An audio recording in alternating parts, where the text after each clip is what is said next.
Bonjour à toutes, bonjour à tous, très heureux, à travers de ce moyen, de pouvoir vous retrouver et de partager avec vous, avec mes simples mots, ces quelques versets de l'Écriture pour vous amener à découvrir personnellement ce que Jésus a été capable de faire dans une vie et ce que, a fortiori, aujourd'hui encore, il est capable de faire dans votre vie. Pour cela, je vous propose une lecture très simple qu'on trouve dans l'Évangile de Luc, au chapitre 5 et au verset 12, et je cite pour vous ces quelques passages de la Bible. Il est écrit, Jésus était dans une des villes. Et voici un homme couvert de lèpre, l'ayant vu, tomba sur sa face et lui fit cette prière. Seigneur, si tu le veux, tu peux me rendre pur. Jésus étendit la main, le toucha et dit, je le veux, sois pur. Aussitôt la lèpre le quitta. Puis il ordonna de n'en parler à personne. Mais, dit-il, va te montrer au sacrificateur et offre pour ta purification ce que Moïse a prescrit, afin que cela leur serve de témoignage. Sa renommée se répandait de plus en plus, et les gens venaient en foule pour l'entendre et pour être guéris de leur maladie. Et lui, il se retirait dans les déserts et priait. Amen. Voilà un texte de l'Écriture abordable pour chacun d'entre nous, abordable à notre réflexion, à notre analyse personnelle. Le contexte est très simple, Jésus se retrouve en Galilée et il chemine, il parcourt cette région d'Israël et il appelle les uns, il s'adresse aux autres. Et dans ce récit-là, passant dans une de ces villes, il va se retrouver confronté à un homme qui va s'approcher de lui. La Bible dit « Approchez-vous de Dieu et il s'approchera de vous ». Pour autant, quand on regarde la situation de cet homme, on ne peut pas dire qu'il soit dans une situation avantageuse. La Bible nous révèle qu'il est couvert de lèpre. Or, en Israël, selon la loi et selon leurs us et coutumes, un lépreux devait se tenir à distance. Et à distance, s'écrier quand il y avait un entourage qui s'approchait « impur, impur ». Cet homme brave certaines pratiques de l'époque pour oser aller au-devant de la personne de Jésus. Permettez-moi de m'arrêter et d'essayer de vous interpeller déjà au travers de ce contexte-là. Je ne sais pas ce qui pourrait vous arrêter, ce qu'on vous a dit, vos croyances ou vos traditions familiales. En tout cas, notez avec moi que rien ne peut empêcher un homme de s'approcher de Jésus quand il décide de le faire. Cet homme a pris la décision de s'approcher de Jésus et j'ai envie de nous dire à tous, c'est la bonne décision que de venir vers lui, que de s'approcher de lui, même si notre état est des plus misérables, des plus pitoyables. Dieu nous aime dans l'état dans lequel on est et il veut rester accessible à chacun d'entre nous. Je note pour vous dans ce récit quelques points intéressants. La Bible dit que cet homme s'approche et il s'approche à partir du moment où il voit Jésus. Les uns et les autres, nous n'avons pas la possibilité, comme lui, de le voir en chair et en os, comme il l'a vu ce jour-là. Néanmoins, par la foi, nous pouvons porter nos regards dans sa direction. La Bible dit que Jésus est mort, mais il est ressuscité. Il est assis à la droite du Père et il intercède en notre faveur. C'est la raison pour laquelle, au travers de ce partage, je voudrais vous encourager à porter vos regards en direction du ciel, en direction de Dieu. Et même si on ne voit pas Jésus en chair et en os, on a par la foi la possibilité de nous approcher de lui et d'expérimenter que Dieu existe et qu'il est le rémunérateur de ceux qui le cherchent. Notez avec moi quand même ce petit détail.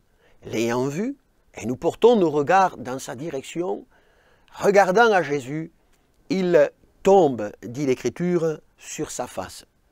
J'aime particulièrement ces autres récits des évangiles qui nous racontent avec un autre regard l'expérience de cet homme.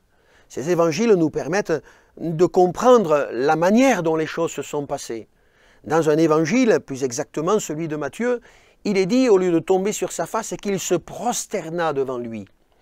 C'est l'homme qui vient au pied du Créateur, c'est l'homme qui vient au pied du Sauveur, c'est l'homme qui s'abaisse. Et la Bible dit que celui qui s'abaisse sera élevé. C'est la meilleure des attitudes, c'est la meilleure des positions, celle que je vous invite à adopter dans votre approche de Dieu, dans votre désir de l'atteindre et d'être secouru dans vos besoins.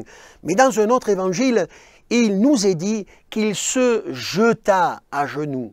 On y voit là un homme qui, au plus profond de sa détresse, décide à ce moment-là de ne plus tergiverser, de ne plus hésiter, de ne plus rester peut-être sur la réserve, mais de venir franchement au pied du Seigneur, parce que c'est certainement pour lui la dernière solution, la dernière situation, la dernière occasion qui se présente à lui pour que sa vie soit complètement changée et transformée.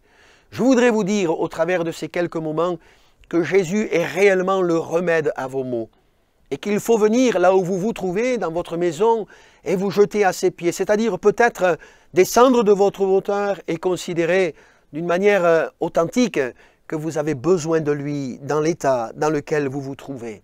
Je rajoute à la démarche de cet homme la manière dont il va s'adresser à Jésus. Dans un évangile, il est dit que c'est d'un ton suppliant qu'il s'adressera à lui et qu'il priera.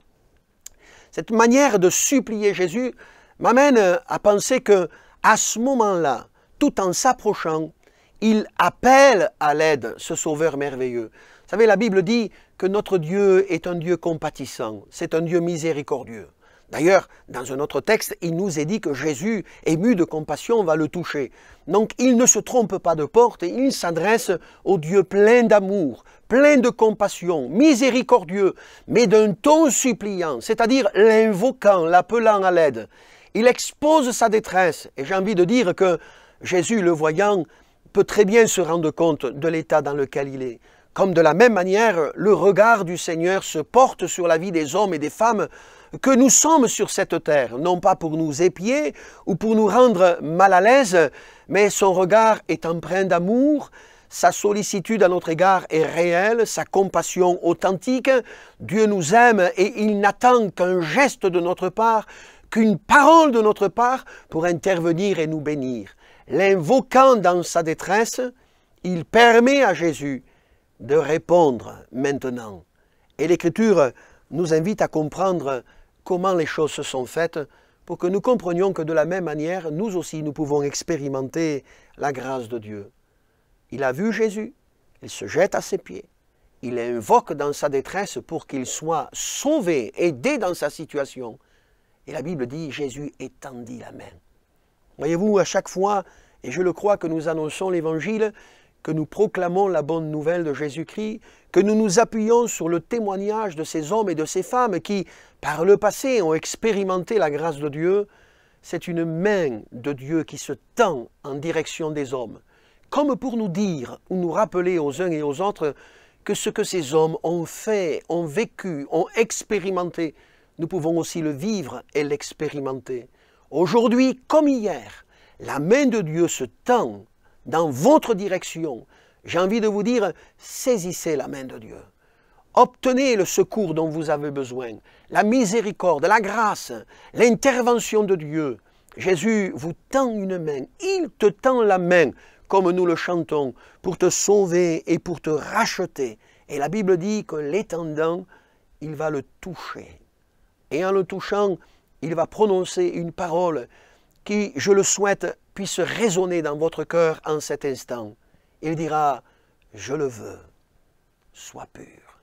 Il lui avait posé la question, si tu le veux, si tu peux, purifie-moi, lave-moi, si tu le peux, viens et libère-moi de cette lèpre. Et Jésus le dit, je le veux, sois purifié.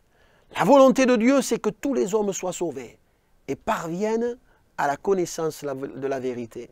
La volonté de Dieu, c'est que nous comprenions aussi les uns et les autres qu'il a tout pouvoir dans le ciel et sur la terre pour intervenir dans notre vie et résoudre ce qui fait la guerre à notre âme, le péché, guérir nos corps, nos vices, de nos passions et nous amener sur un chemin de liberté.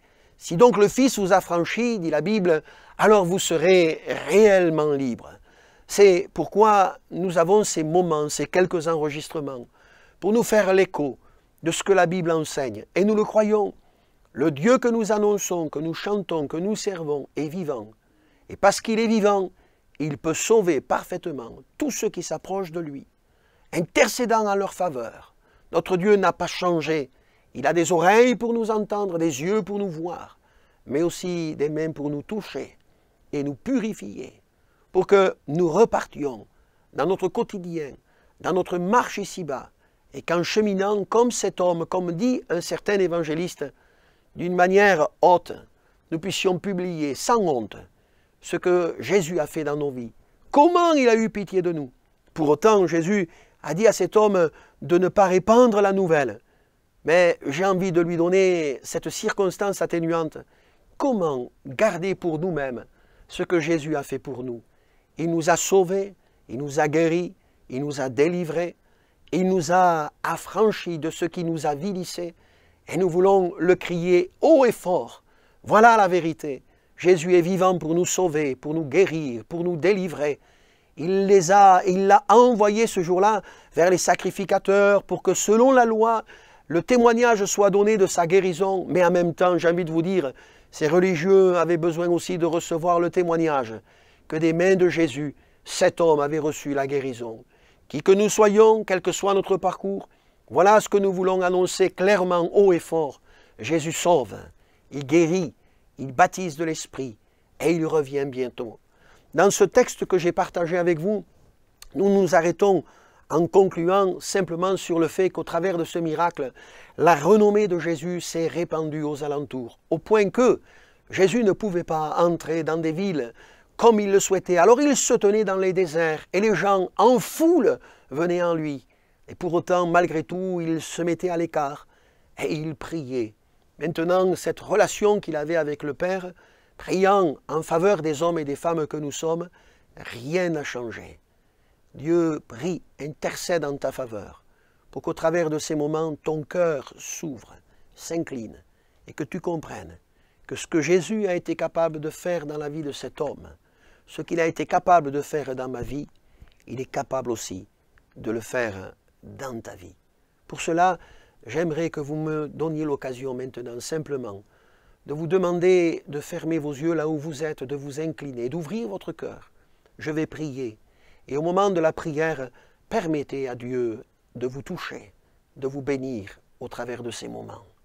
Seigneur, merci pour l'occasion que tu m'as donnée de partager avec mes mots et dans la simplicité quelques versets de la parole de Dieu et plus particulièrement le témoignage de cet homme dont nous ne connaissons pas l'identité. Cela peut être chacun d'entre nous. Ça peut être quelqu'un qui nous a rejoints et qui est à l'écoute de ces moments. Seigneur, eh bien, où il se trouve, et quels que soient ces hommes et ces femmes, je te demande maintenant de les bénir, de les visiter, de les sauver, de les purifier, qu'ils puissent connaître cet aussitôt de Dieu dans leur vie et que leur vie en soit changée et transformée. Je te le demande au nom de Jésus et je te dis merci Seigneur. Amen. Amen. Gloire à Dieu. Voilà mes amis, ces moments se terminent. Je vous souhaite une bonne journée ou une bonne semaine dans ce que vous aurez à avoir comme occupation et je vous dis à très bientôt.